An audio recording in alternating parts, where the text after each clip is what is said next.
السلام عليكم البنات، صباح الخير. كي دايرين؟ لاباس عليكم بخير؟ نتمنى تكونوا كلكم بخير وعلى خير. اليوم غادي نصايب معكم واحد الكيكه اولا بسكوتشو كي كنقولوا ليه. المهم هاد الكيكه ساهله مهله كتعبر بالمعلق، كتجي لذيذه وهادي تقدروا ديروها باي نكهه بغيتو. مي انا اليوم غادي نديرها بالحامض، هادي بخاطر الناس اللي كيحبوا الحامض ولا عشاق الحامض. المهم اللي غادي نحتاج فيه، غادي نحتاج فيها واحد 4 البيضات.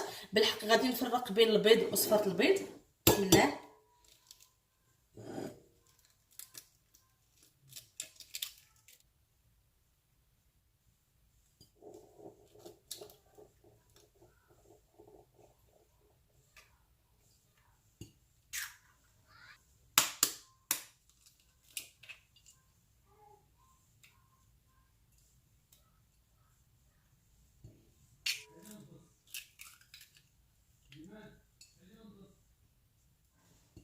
وبالنسبه لهاد بياض البيض غادي نضيف ليه رشيشه تاع الملح.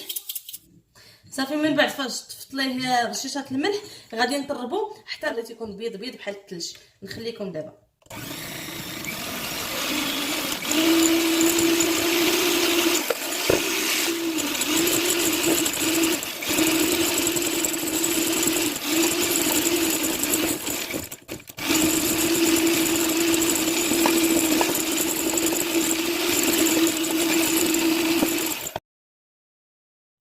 حتى كتشوفوا الخليط تاعي بحال هكا كما كتشوفوا راه ما كيتحركش. درتو على جنب. غادي ندوز للخليط ديال صفر البيض. غادي نضيف ليه تقريبا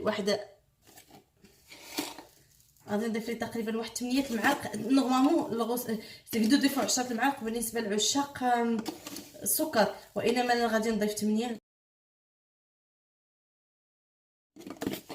الا كنتو يا البنات غادي تزينوا بشي حاجه من الفوق، شوكولا ولا كراميل ولا شي حاجه، نقصوا من الكميه تاع السكر. اولا الا كنتو غادي ديروا عصير ديال الليمون اولا شي غوم اخرى تقدروا تنقصوا من السكر وكذلك. ولكن بالنسبه انا الحمض هو كيجبد الحلاوه. تكفيت غير ب6 المعالق ديال السكر. يعني راه المعلقه باش عبرتها البنات هي هذه، اي معلقه عندكم كبيره هي هذه.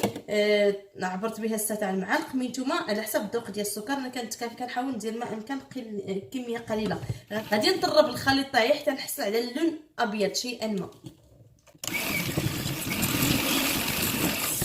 غادي نضيف ليه واحد السكر فاني.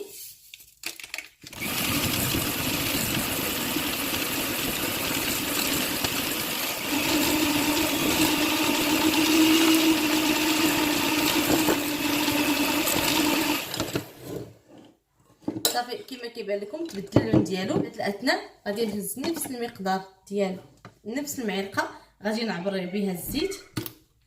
غنعبر بها 6 المعالق تاع الزيت تقريبا ولا 7.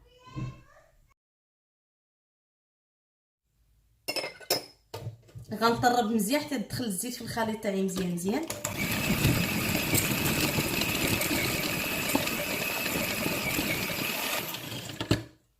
غادي نضيف تقريبا 10 حتى 12 معلقه ديال الدقيق.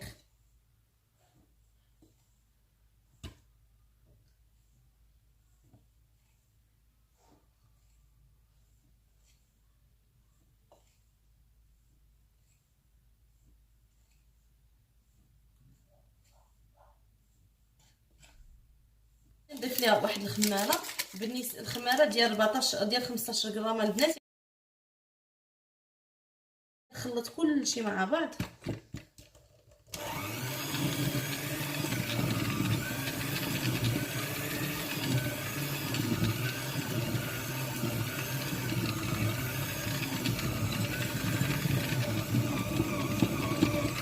غنبقى نخلط بشويه عليا باش ما يطير عليا الدقيق، ومن فوق حتى نشوف الدقيق كامل بحال ترمل، يعني بحال يرجع مرمل.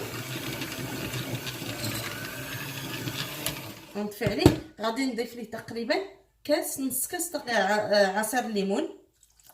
كميه قليله ديال هذا بياض البيض. صافي غنخلط كلشي حتى نحصل على واحد الخليط متجانس.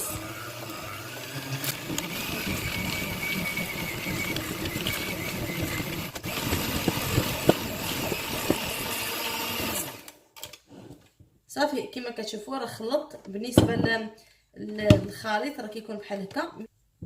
دابا غادي نضيف ليه بياض البيض.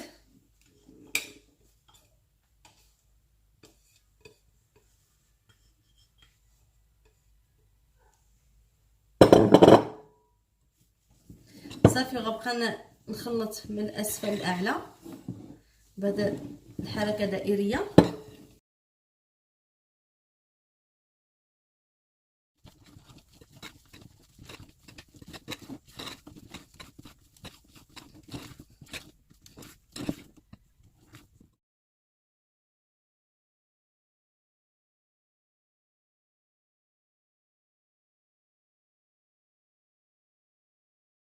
من بعد فاش دهنت المول ديالي درت ليه رشيت بشويه تاع الدقيق، غادي نخوي فيها الكيكه ديالي عادي جدا.